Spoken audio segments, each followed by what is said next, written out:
राधे राधे। जय श्री कृष्णा। आप सभी को, सभी जितने भी माँ हैं उन सभी को जीवित पुत्रिका व्रत की बहुत बहुत शुभकामनाएं। और आज की वीडियो में हम बताएंगे और आप सभी को जीवित पुत्रिका व्रत की कथा सुनाएंगे। तो आप सभी हमारे जितिया व्रत की कथा ध्यानपूर्वक सुने। तो आप सभी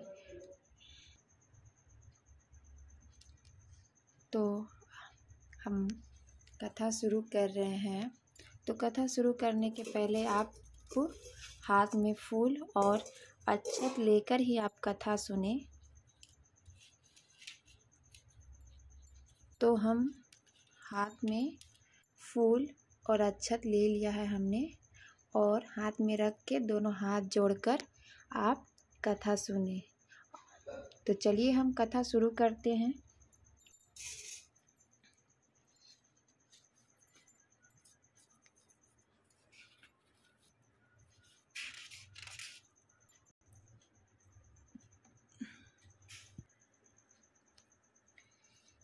जीवित पुत्रिका व्रत कथा आप सभी ध्यानपूर्वक सुने। बहुत समय पहले की बात है। नेमिसराइन क्षेत्र में सहस्त्र ऋषि मुनि बैठकर धर्म चर्चा कर रहे थे। ऋषियों और मुनियों के साथ ही अनेक देवता भी उस पर सभा में उपस्थित थे।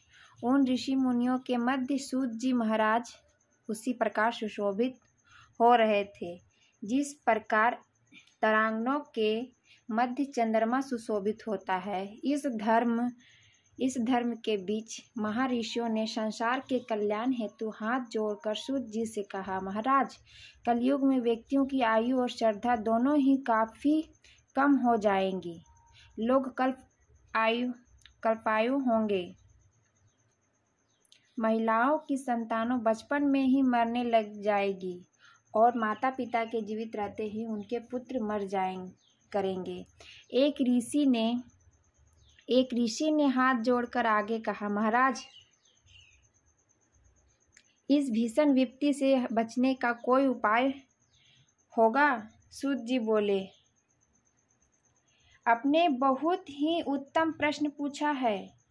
कली काल में जब व्यक्तियों की आयु कम होगी और श्रद्धा भक्ति उससे भी कम होगी, तब कली काल में माता पिता के सामने उनके छोटे छोटे बालकों और जवान पुत्रों का मरना एक ही सामान्य बात हो जाएगी। उस समय जो भी माता नियम पूर्वक इस जीवित पुत्री का व्रत को करेगी, उसके सभी पुत्र पूरी आयु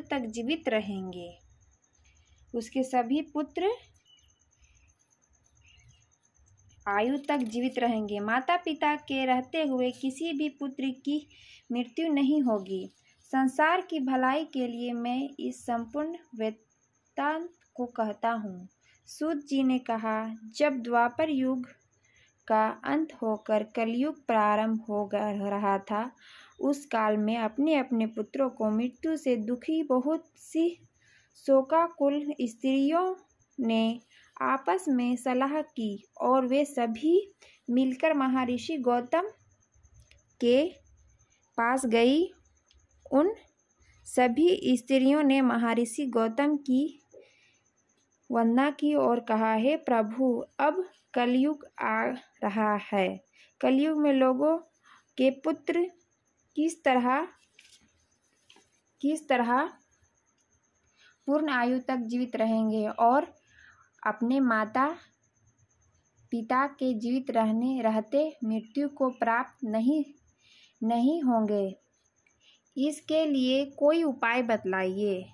कोई ऐसा व्रत, जप, तप अथवा पूजा हो तो उसमें हमसे कहिए। गौतम जी ने कहा, मैं आपको एक प्राचीन वृत्तांत सुनाता हूँ, ध्यान पूर्वक सुनिए। मैं एक आपको एक प्राचीन वृत्तांत सुनाता हूँ, ध्यान पूर्वक सुनिए। महर्षि गौतम बोले, महाभारत के युद्ध समाप्त हो जाने के बाद एक रात्रि में द्रौपदी के 5 सोते हुए पुत्रों को द्रोणाचार्य के पुत्र अश्वत्थामा ने हत्या कर दी थी। तो द्रौपदी सहित 5 पांडव बहुत ही दुखी हुए और कुछ समय बाद अपनी सखियां को साथ में लेकर द्रौपदी महर्षि धौम्य के पास गई। द्रौपदी ने महर्षि धौम्य से कहा, हे विप्रवर, कौन सा उपाय करने से बच्चे दीर्घायु हो सकते हैं? कृपा करके वह उपाय हमको बतलाइए। महर्षि धौम्य बोले, कृपा करके वह उपाय हमको बतलाइए। महर्षि धौम्य बोले, सतयुग में हमेशा सत्य बोलने वाला और सभी के साथ समान व्यवहार करने वाला ज्योतिर्माहन नाम एक राजा था। हमेशा सत्य आचरण करने वाला राजा ज्योतिर्माहन बहुत ही साहसी और रहम दिल वाला था। एक बार राजा ज्योतिर्माहन अपनी रानी सहित अपनी ससुराल गया। वह अपनी ससुराल में एक रात सो रहा था कि उसे एक स्त्री की विलख विलख कर रोने की आवाज़ सुनाई दी। वह अपने पुत्र के लिए विलाप कर रही थी। वह बूढ़ी स्त्री बुरी तरह रोते हुए बार बार एक ही बात कह रही थी कि मुझ बुढ़िया के जीवित रहते मेरा युवा पुत्र मारा जाएगा। हाय मैं क्या करूं? उसे बुढ़िया का विलाप सुनकर राजा ज्योतिर्माहन को बहुत दुख हुआ। राजा ने बुढ़िया के पास जाकर उसे ढाढ़स बंधाया और रोने का कारण पूछा। बुढ़िया ने रोते हुए कहा, गांव में प्रतिदिन गरुड़ आता है और एक युवक को खा जाता है। आज मेरे पुत्र की बारी है। अब मेरा पुत्र उस स्थान पर जाएगा जहां गरुड़ आता है।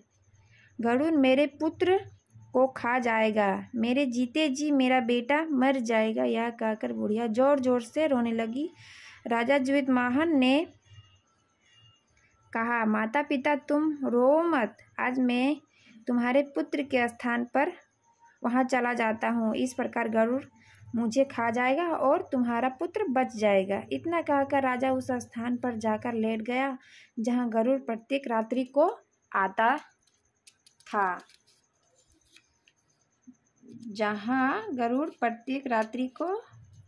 था।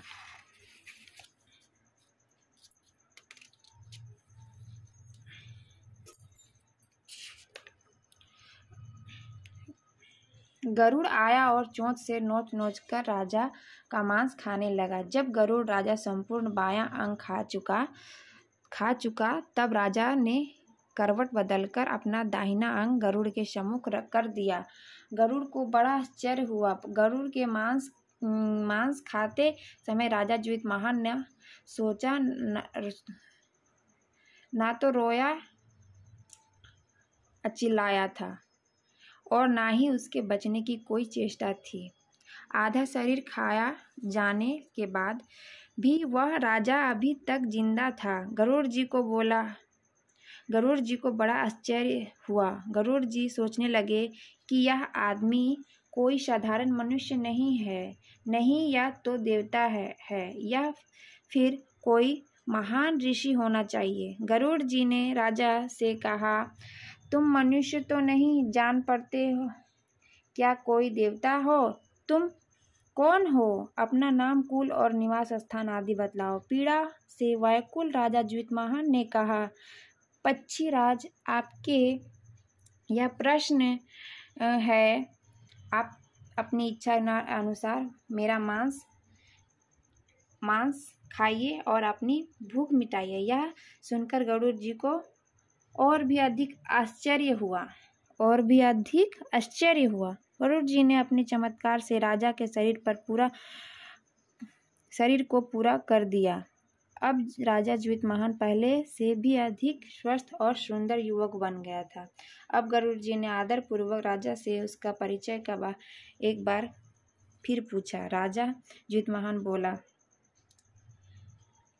बोला, गरुड़ देव, मेरा नाम ज्योतिर्मोहन है। मेरे पिताजी का नाम महाराज शालिवाहन और माता का नाम महारानी शिव्या है। हम सूर्यवंशी क्षत्रिय हैं। यह सुनकर गरुड़ जी ने कहा, हे राजन, मैं तुम्हारी दयालुता और त्याग की भावना देखकर बहुत प्रसन्न हूँ। तुम मुझसे कोई भी मनचाहा वरदान मांग सकते हो, मांग लो। राजा ने कहा, पक्षीराज, यदि आप मुझे वरदान देना चाहते हैं तो यह वरदान दीजिए कि अपने अभी तक जितने भी व्यक्तियों को खाया है वे सभी जीवित हो जाएं और आगे से आप यहाँ के युवकों को ना खाएं और यहाँ उत्पन्न होने वाले सभी बालक लंबी आयु को प्राप्त करें। गरुड़ जी ने तथास्तु कहा और उड़कर नागलोक चले गए। नागलोक से अमृत लाकर उन्होंने खाए हुए व्यक्तियों को हड्डियों को ढेर पर डाल दिया। वे सभी व्यक्तियां जिंदा हो गए। राजा ज्योतिर्मोहन अभी भी वहीं खड़े थे। गरुड़ देव ने राजा से कहा, मैं आज संसार के कल्याण हेतु एक और वरदान दे रहा हूँ। आज आश्विन मास के कृष्ण पक्ष की अष्टमी है। यह अष्टमी सप्तमी रहित और अत्यंत शुभ है। आज तुमने यहाँ की प्रजा को जीवन दान दिया है और मेरे द्वारा खाए गए हजारों युवकों को पूर्ण जीवन कराया है। आज से यह तिथि अत्यंत पवित्र और ब्रह्म भाव से युक्त हो गई है। मैं यह अमृत तीनों लोकों द्वारा पूजित भगवती दुर्गा जी से लाया हूँ। भगवती दुर्गा जी के द्वारा दिए गए अमृत द्वारा ही इन सभी व्यक्तियों को जीवन दान मिला है। यही कारण है कि मातेश्वरी दुर्गा जी का एक नाम ज्योतिपुत्रिका भी है।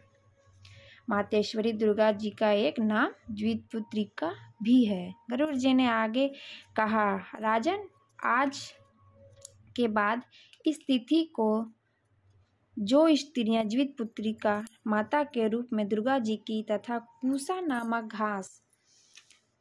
नामक घास से तुम्हारी आकृति बनाकर दुर्गा जी के साथ साथ तुम्हारी भी पूजा करेंगी, उनका सौभाग्य और वंश निरंतर बढ़ता रहेगा। इस बात में जरा भी संशय नहीं। अपनी बात को स्पष्ट करते हुए गरुड़ जी ने आगे कहा, हे राजा ज्योतिर्मोहन, जिस दिन उदय तिथि अष्टमी को अर्थात सप्तमी से रहित अष्टमी को यह व्रत करना चाहिए। सप्तमी युक्त अष्टमी को यह व्रत नहीं करना चाहिए। सप्तमी युक्त अष्टमी को यह व्रत नहीं करने से इसका कोई फल नहीं मिलेगा। सप्तमी युक्त अष्टमी को यह व्रत करने से इसका कोई फल नहीं मिलेगा। अतः शुद्ध अष्टमी को यह व्रत करके अगले दिन नवमी तिथि में ही इसका पारण करना चाहिए। यदि इस बातों का ध्यान न रखा गया तो व्रत का प्रभाव तो नष्ट ही हो जाएगा, करने वाली के सौभाग्य पर भी घातक असर पड़ेगा। ज्योतिर्मोहन को यह वरदान देकर गरुड़ देव भगवान विष्णु के वैकुंठ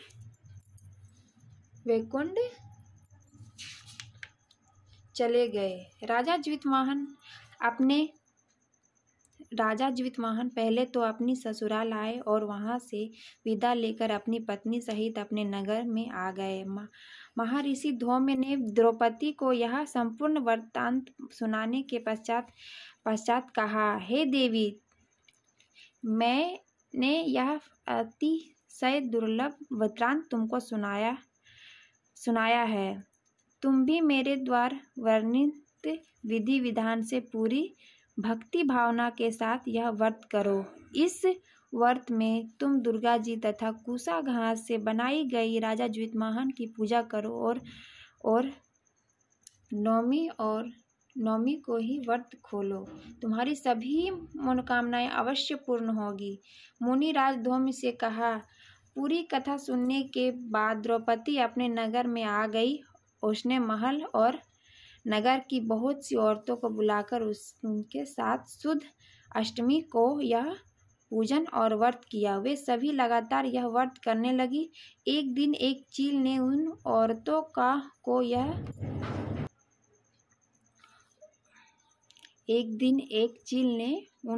को यह व्रत और पूजन करते हुए देखा और यह संपूर्ण कथा भी सुना ली।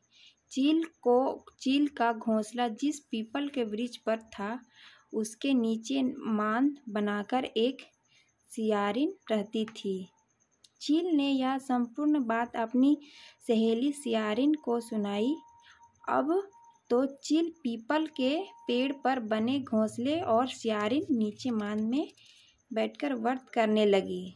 चील तो पूरे दिन यह व्रत रखती और दूसरे दिन नौमी को किसी गौशाला में जाकर और गाय का दूध पीकर यह व्रत खोलती। परंतु सियारिन अष्टमी को दोपहर तक तो व्रत रखती और फिर दोपहर बाद से ही शिकार करना और मांस खाना प्रारंभ कर देती। चील और सियारिन को अलग अलग जन्म अयोध्या के एक बहुत ही अधिक धनी परिवार में हुआ। सियारिन का जन्म उस धनी व्यापारी की बड़ी कन्या के रूप में हुआ। चील का जन्म उसकी छोटी बहन के रूप में हुआ। बड़ी लड़की की शादी काशी के राजकुमार के साथ और छोटी बहन की शादी किसी राज के मंत्री के पुत्र के साथ हुई। धीरे धीरे समय बीतता गया। राजकुमार काशी का राजा बन गया और मंत्री का पुत्र उस राजा का मंत्री बन गया। बड़ी लड़की जो पूर्व जन्म की सियारिन थी, उसने पूर्व जन्म में तो अधूरे व्रत किए थे। इस जन्म में भी व्रत नहीं करती थी। उसके कोई संतानें हुई, लेकिन सभी जन्म के कुछ समय बाद मर जाती थी। छोटी लड़की जिसकी शादी मंत्री के पुत्र के साथ हुई थी, उसने 8 पुत्रों को जन्म दिया। उसके 8 पुत्र जीवित रहे। वे 8 पुत्र को अत्यंत सुंदर, बलिष्ठ और 8 वसुओं के समान भी तेजस्वी थे। यह लड़की अब भी लगातार द्विजपुत्री का व्रत करती थी। व्रत के प्रभाव से उसे अपने पूर्व जन्म का संपूर्ण वृत्तांत याद था। रानी अपनी बहन के 8 पुत्रों को जीवित देखकर रात दिन जलती रहती थी। एक दिन उसने राजा से कहा, तुम मेरी बहन के पुत्रों को भी वहीं भेज दो जहां मेरे पुत्र गए हैं।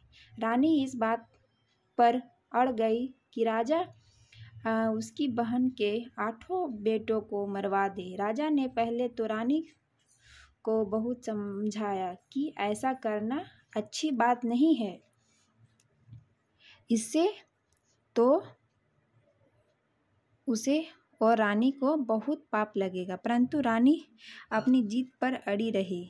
इसके बाद राजा ने कई बार कोशिश की, परंतु उसे एक भी पुत्र का बाल बांका नहीं हुआ। द्विजपुत्री का व्रत करने के कारण छोटी बहन के 8 पुत्र हर बार बच जाते। माता दुर्गा हर प्रकार के उसके पुत्रों की रक्षा करती रहती थी। छोटी बहन को पिछले जन्म की पूरी बातों याद थी। वह जानती थी कि रानी के कहने पर ही राजा उसके पुत्रों को मरवाने की बार कोशिश करता है। उसे रानी पर बड़ी दया आई। एक दिन उसने अपनी बड़ी बहन के पास जाकर उसे पिछले जन्म की पूरी कथा सुनाई और उससे द्विजपुत्री का व्रत करने को कहा।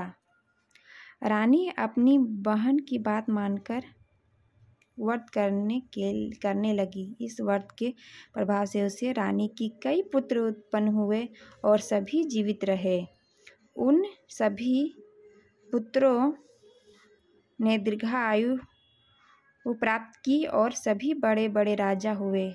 यह पूरी कथा सुनाने के बाद सूत जी बोले, मैंने सब प्रकार की आनंद देने वाला यह व्रत तुमको बतलाया है। जो स्त्री चाहती है कि उसकी संतानें लंबी समय तक जीवित रहे, तभी इस प्रकार व्रत को अवश्य करे।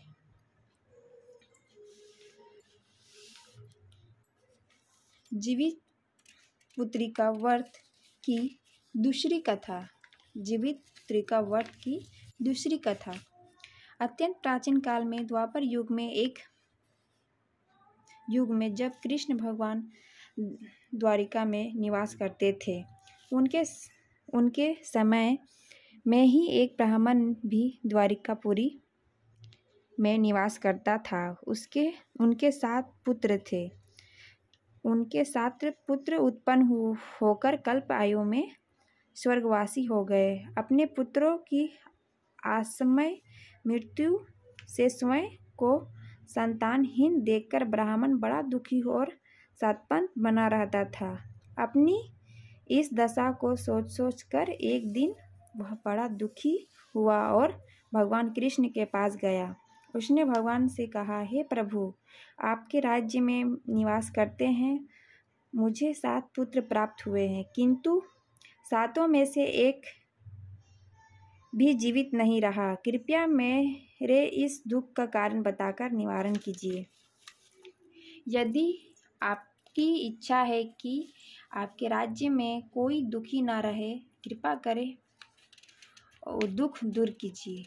कृपा कर मेरा दुख दूर कीजिए। ब्राह्मण की सारी बात सुनकर भगवान बोले, हे विप्र, अब जो तुम्हारे पुत्र उत्पन्न होगा उसकी आयु केवल 3 वर्ष की ही होगी। उसकी आयु वृद्धि के लिए तुम अब भी भगवान सूर्य को पुत्र जीवी व्रत रखना आरंभ कर दो।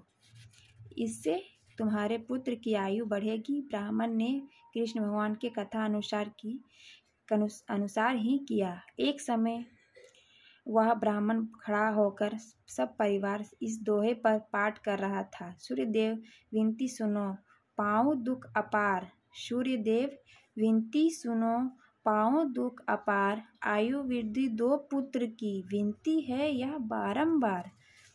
इस प्रार्थना को सुनकर सूर्यदेव का रथ रुक गया।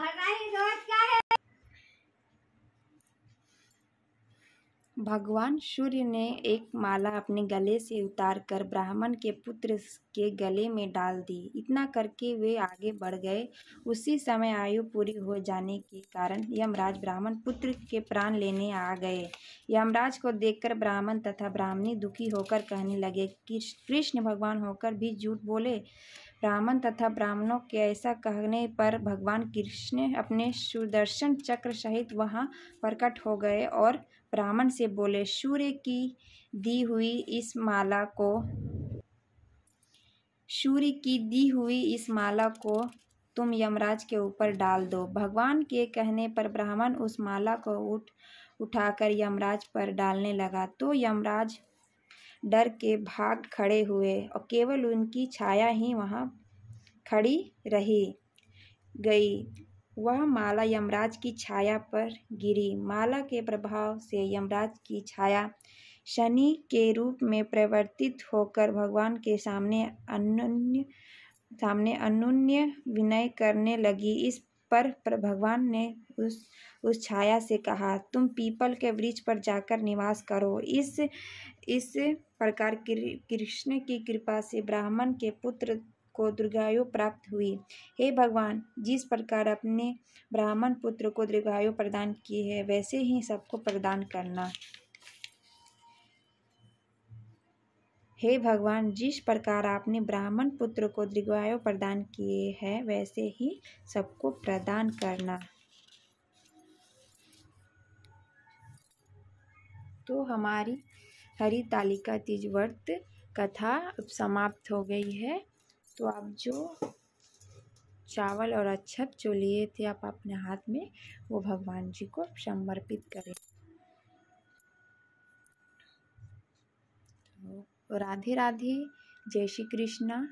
सभी को जीवित पुत्री का व्रत की बहुत बहुत शुभकामनाएं। और कथा सुनकर ही पारण करें, कथा सुनकर आरती करें और पारण करें। राधे राधे।